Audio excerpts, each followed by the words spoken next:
está gravando esse vídeo que vai ser publicado no Facebook e no YouTube, trazendo uma palavra reflexiva que eu pretendo transmitir para todos os irmãos e irmãs e para todos aqueles que estiverem ou acessarem esses recursos. Neste momento do Brasil, que o Brasil está passando, em época dessa pandemia, uma crise, não digo só Brasil, mas mundial, onde o mundo todo, várias nações, mais de 100 nações está passando por esse problema, tanto que é denominado de uma pandemia. Isso veio trazer um caos no mundo.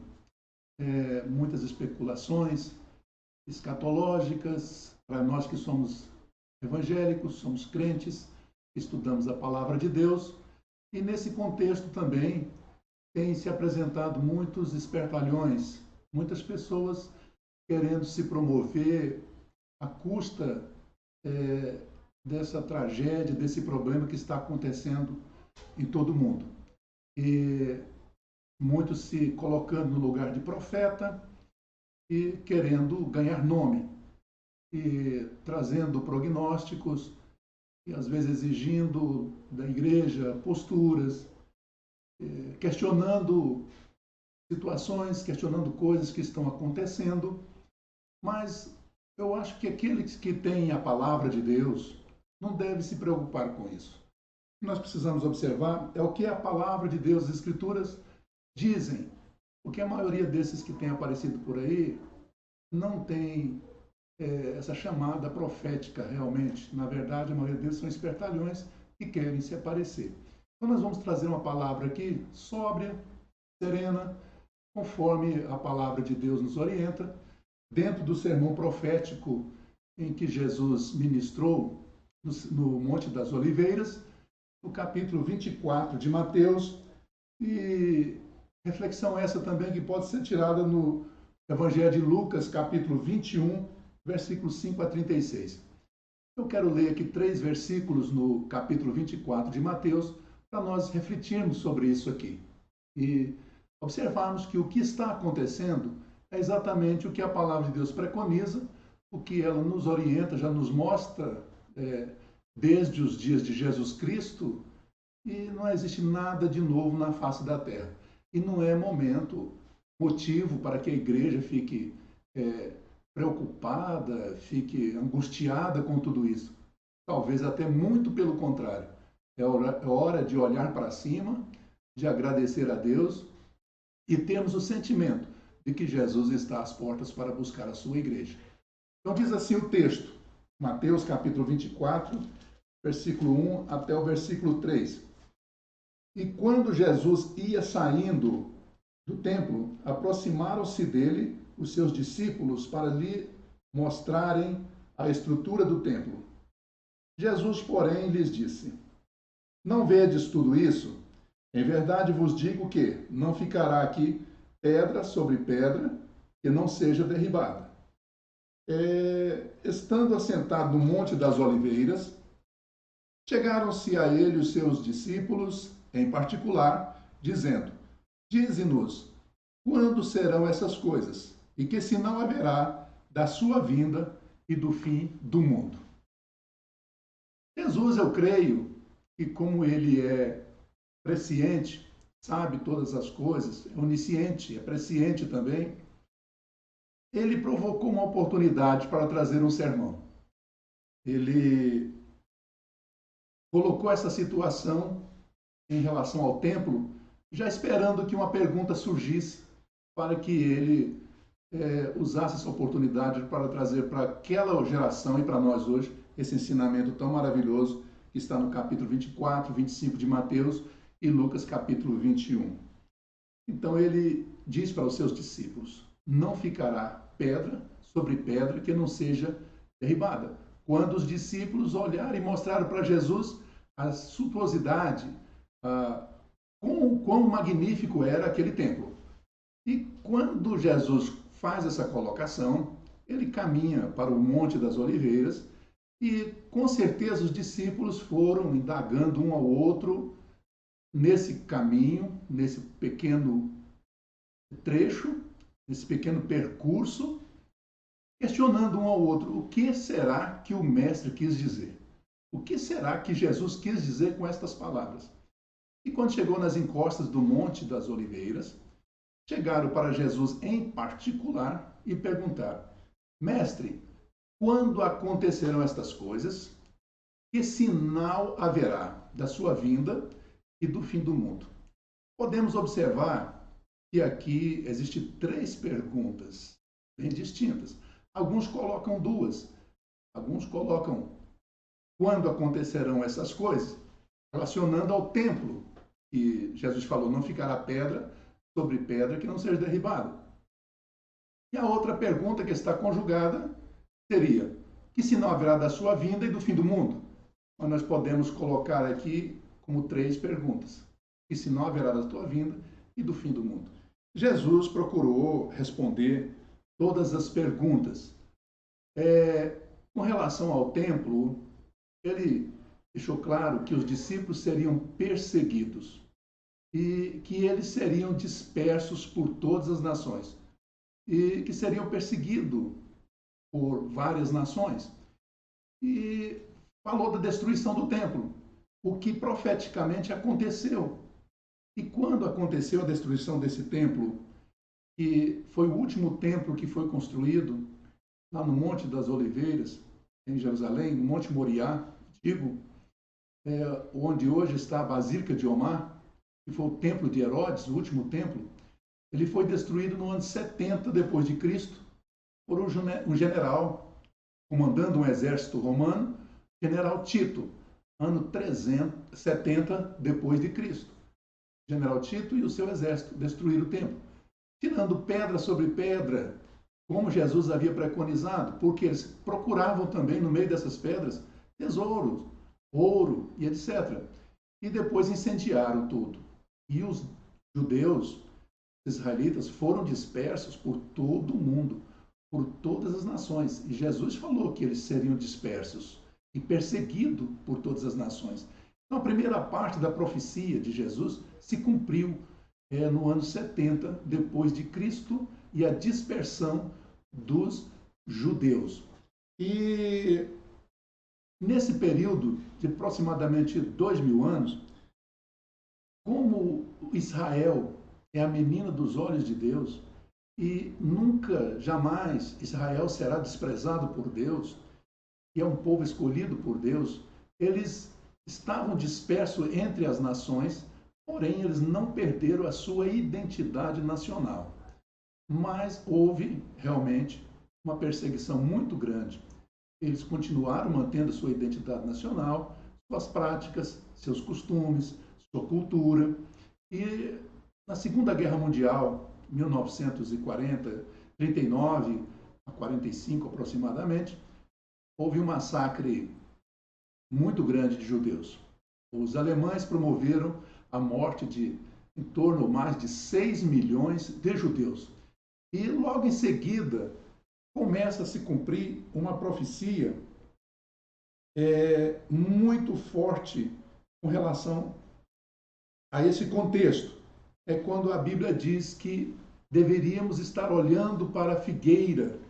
A palavra aqui continua falando de sinais, quando diz no capítulo 24, versículo 4, Jesus respondendo disse-lhes, acautelai-vos que ninguém vos engane, porque muitos virão em meu nome, dizendo eu sou o Cristo, e enganarão a muito, e ouvireis de guerra, de rumores de guerras, olhai para que não vos assusteis, porque é mister tudo isso acontecer, porquanto se levantará nação contra nação, reino contra reino, e haverá fomes e pestes e terremotos em vários lugares.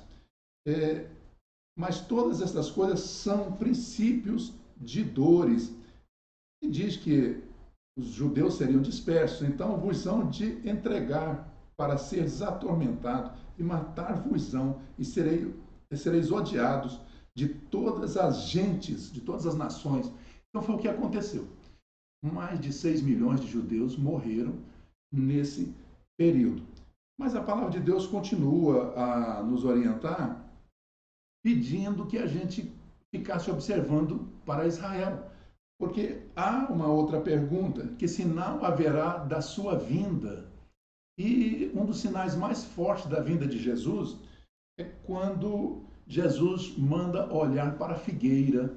Diz, olhar para a figueira. Está no texto, eu não vou ler agora, mas depois você lê o capítulo 24, você vai encontrar. Olhar para a figueira. Quando a figueira começar a brotar, olhai para cima, porque a vossa redenção está próxima. Esse sinal é um dos mais fortes e um dos mais evidentes com relação à vinda de Jesus. A primeira parte já cumpriu. O templo foi destruído, o povo foi disperso, e agora ele diz, olhai para a figueira. Fala de guerras, de rumores de guerras, de pestes, de terremotos. Tudo isso nós temos visto acontecer. São sinais sociais, são sinais na natureza, são sinais espirituais, morais, sinal astronômicos, né, que acontece nas regiões celestiais. Tudo isso tem acontecido desde então. E Jesus falou, não passará uma geração sem que tudo aconteça assim que a figueira começar a brotar. A figueira brotou em 1948, porque a figueira sempre foi uma figura de Israel, sempre representou Israel. A figueira brotou em 1945, aliás, até por um voto de um brasileiro chamado Oswaldo Aranha, na ONU, que deu voto de desempate, considerando, reconhecendo Israel como nação.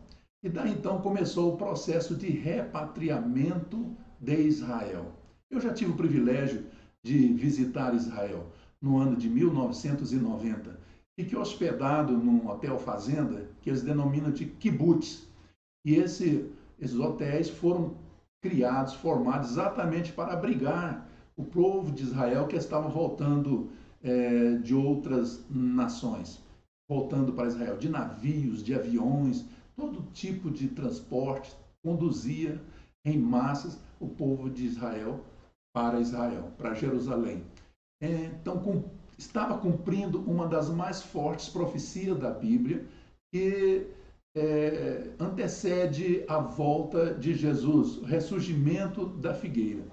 E a palavra diz que não passaria uma geração sem que tudo isso acontecesse, tudo isso que os sinais que foram pedidos a Jesus e que Jesus falou de guerras, de rumores de guerras, de pestes, de fomes. Uma geração é de 40 anos, 1948 mais 40, é o quê? 1988. Então, 1988, uma geração se completou e todos esses sinais se cumpriram nesse período. O que isso me leva a refletir? Que a partir daí, então, nós estamos no ano 2020, Jesus pode vir a qualquer momento. Nós estamos numa era em que há uma divisão, assim, um momento de divisão de um fato que possa marcar a história da humanidade.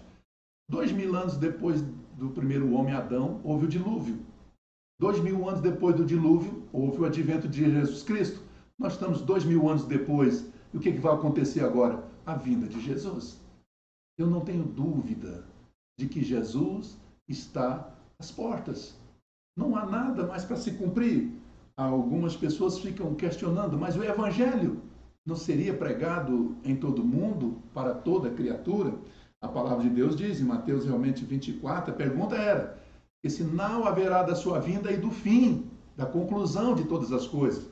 Mateus 24 e 14 diz, esse evangelho do reino será pregado em todo o mundo, em testemunha a todas as gentes, e então virá o fim. O evangelho que Jesus está falando aqui não é o evangelho que eu estou pregando, que você prega, que nós pregamos o evangelho da graça. Nós pregamos o evangelho que anuncia que Jesus vai voltar. A igreja foi inaugurada no dia do Pentecoste, quando aconteceu o advento do Espírito Santo, quando todos foram cheios do Espírito Santo e começaram a falar em outras línguas. Ali estava acontecendo o nascimento da igreja do Senhor Jesus Cristo. E de lá para cá, inaugurou-se um período chamado de graça, o período da igreja, dispensação da igreja ou dispensação da graça. Nós estamos vivendo esse parêntese, quando Israel, de certa forma, escatologicamente ou biblicamente, ele está à margem agora. O momento agora é o momento da igreja. Então a mensagem que eu prego, que nós pregamos, é o evangelho da graça. Aquele que diz, Jesus vai voltar. Jesus vai voltar. Então tudo isso que está acontecendo hoje continua fazendo parte de prenúncios da vinda de Jesus. Pandemia, peste, convulsões entre as nações, essa especulação tão grande, igrejas fechando, sendo obrigada a fechar, e especulações de que acontece um domínio mundial, se fala de uma nova ordem mundial, e que existe uma aglomeração de homens fortes dominando, e que vai dominar este mundo. Se prega uma perseguição muito grande para a igreja.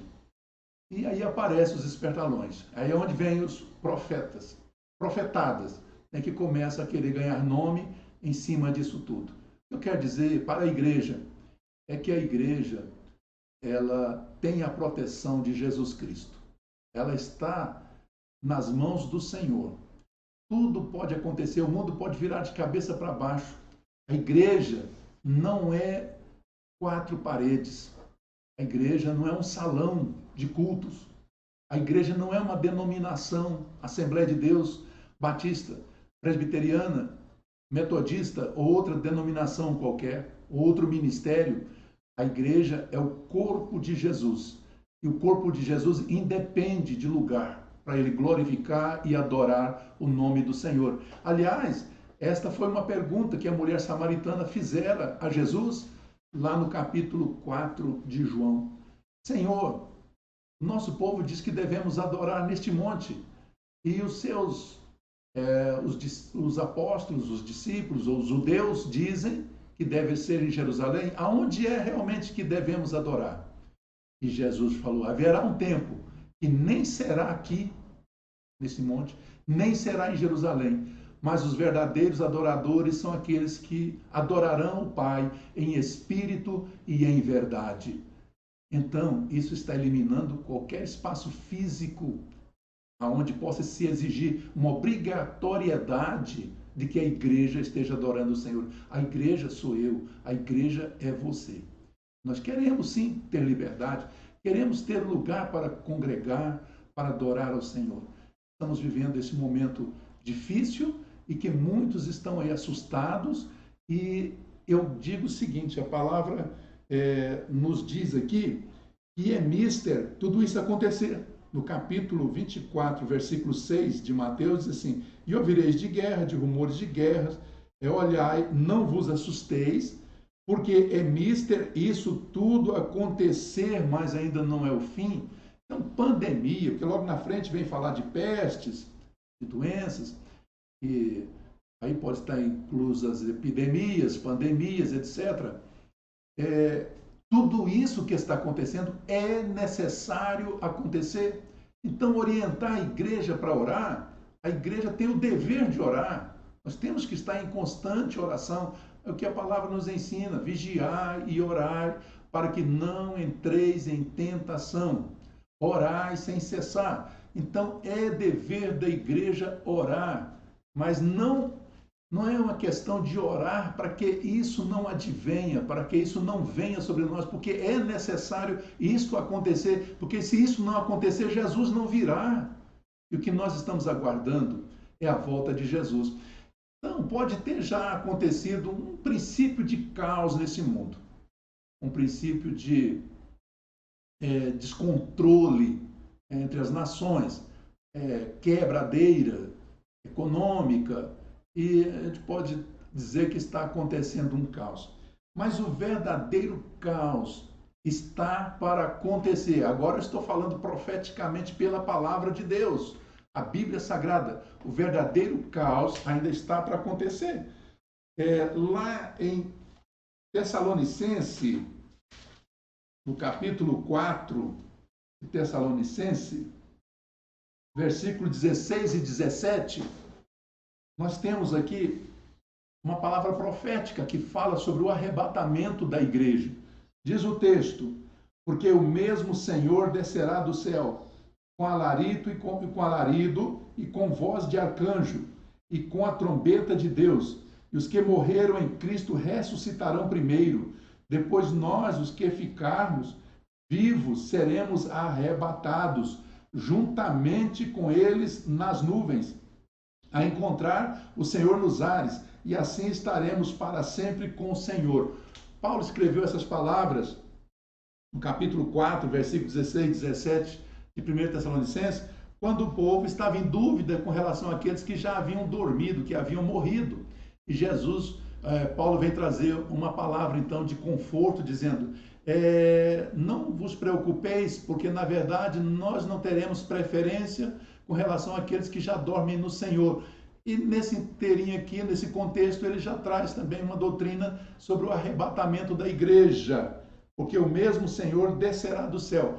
Esse mesmo Jesus que subiu, lá nos evangelhos, no final dos evangelhos, existe uma passagem muito interessante, quando Jesus foi assunto ao céu. Todos os discípulos, Jesus tinha dado uma ordem para que eles fossem para Jerusalém e aguardassem o dia de Pentecostes, aguardassem o Espírito Santo, para ser cheio do Espírito Santo. E eles estavam ali, e Jesus sendo elevado ao céu. E eles tinham ainda até a impressão de que estava vendo talvez os pés de Jesus. Esse eu estou parafraseando aqui, que estavam olhando para cima e naquele mesmo instante, dois anjos se colocaram ao lado deles e disseram: varões galileus, por que vocês estão olhando para cima? Esse mesmo Jesus que já fora recebido no céu. A velocidade ela é astronômica. Jesus já tinha sido recebido no céu com uma festa muito grande. Esse mesmo Jesus que já fora recebido do céu, da forma como vocês o vistes subir, ele haverá de descer. Então Jesus virá. Quando a gente olha para a Bíblia, nós dividimos a vinda de Jesus em duas partes. Ele virá primeiro para os seus, e essa vinda de Jesus será invisível fisicamente, ele virá até as nuvens e atrairá para si o seu povo. É nesse momento que a igreja vai ser arrebatada. Essa palavra arrebatar, ela no latim, ela é raptus, ou seja, ser raptado, e no grego é harpazo, que significa a mesma coisa, ser arrebatado. E quando você vai aprofundar o estudo sobre isso, ser arrebatado é ser tirado com força, ser tirado até como que violentamente, ser arrancado. Eu posso lhe dizer categoricamente que a igreja será arrancada da terra, será tirada da terra. A igreja, o corpo de Jesus, aqueles que obedecem ao Senhor, aqueles que prismam pela palavra de Deus, eles serão arrebatados, serão tirados da terra, eles serão sequestrados da terra. Aí, meu irmão, minha irmã, que está me ouvindo, aí acontecerá o verdadeiro caos nessa terra. Até então, pode haver todo um prenúncio, todo um preparo para a manifestação do homem do pecado, daquilo que nós chamamos biblicamente de anticristo, mas isso só irá se revelar de verdade. Ele já pode até estar em nosso meio, pode estar entre uma dessas nações e já pode estar preparando o seu terreno. Mas a palavra de Deus diz em Apocalipse, capítulo 2, versículo 10, esta mensagem é para a igreja, para vocês que guardam a palavra da perseverança. Eu vos livrarei da hora da provação, da tentação, que haverá de vir sobre o mundo inteiro.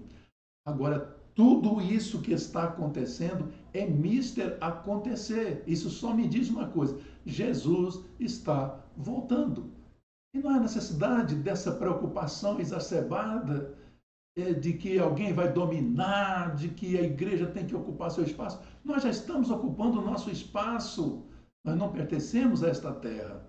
Nós somos peregrinos na terra.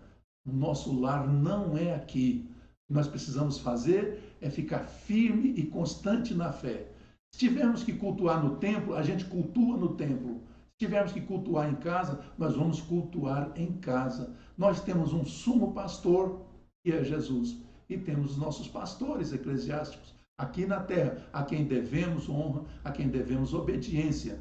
Eu sou pastor presidente de um campo da Guariroba, do Ministério Internacional do Guará. Eu dou graças a Deus que eu tenho algumas centenas de fiéis, de pessoas fiéis no ministério, que continuam sustentando a igreja, contribuindo com seus dízimos, com as suas ofertas. Tivemos recentemente uma ceia que eu organizei de uma forma bem diferente, onde eu chamei de um posto de vacinação, pode ser um posto de vacinação espiritual, onde os irmãos passavam, tomavam a ceia do Senhor, recebiam uma oração, entregavam sua oferta, seu dízimo e iam embora. E nós tivemos ali centenas de pessoas participando da ceia do Senhor. O povo está unido. Não existe demônio, não existe ninguém que vai dividir a igreja. O próprio Jesus já te falara isso no capítulo 16 de Mateus. Perguntando para Pedro, perguntando para os discípulos, que dizem os demais quem eu sou?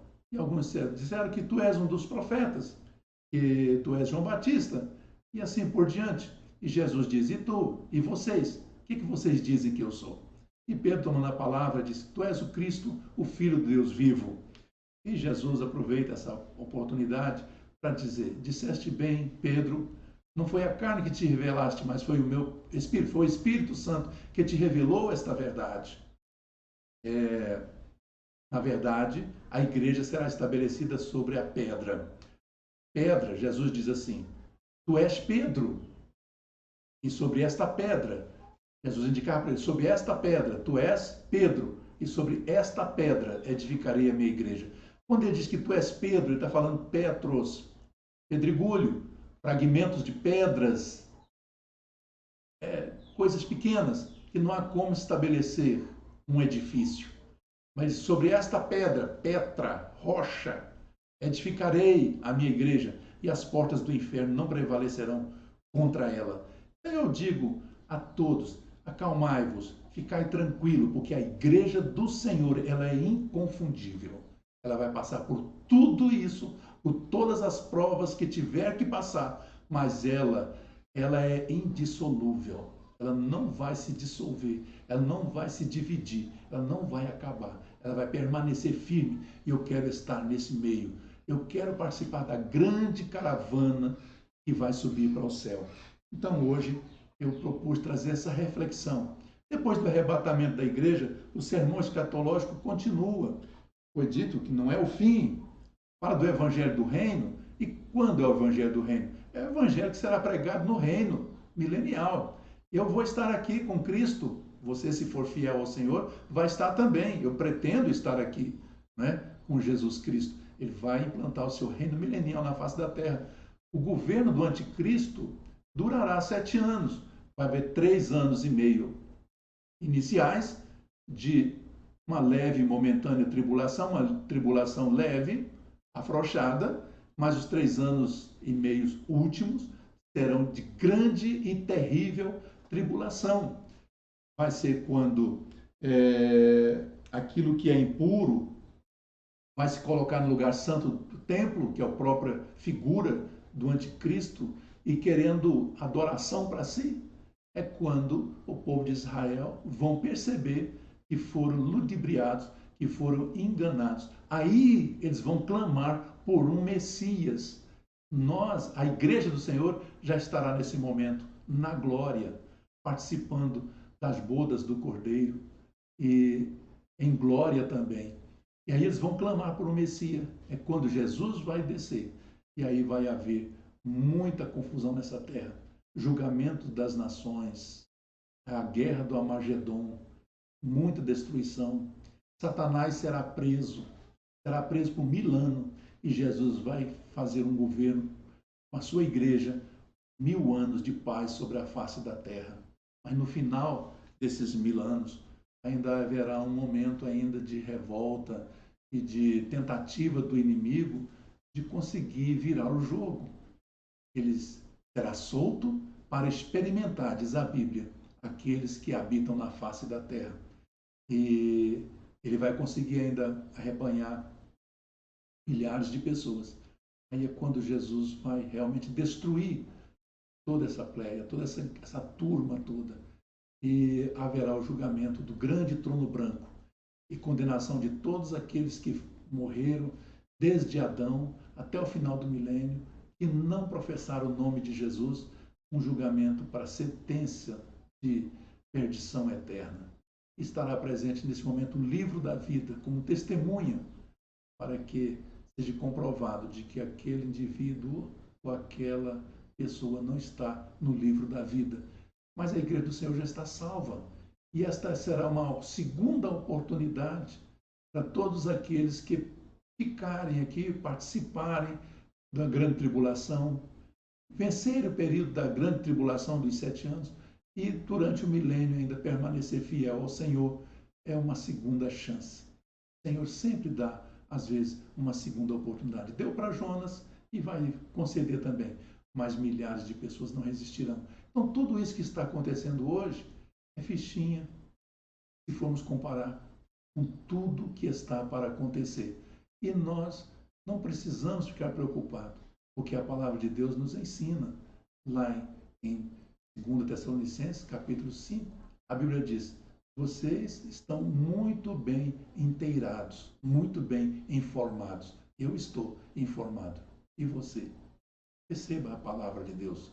Deus abençoe a todos. Em nome de Jesus, vamos ficar firmes e constantes na fé, porque o nosso galardão está guardado com Cristo para conceder a cada um segundo a sua obra. E deixe de estar dando ouvido a esse monte de profetas oportunistas que têm aparecido em nosso meio. A palavra de Deus nos orienta. Deus abençoe em nome de Jesus. Tomara que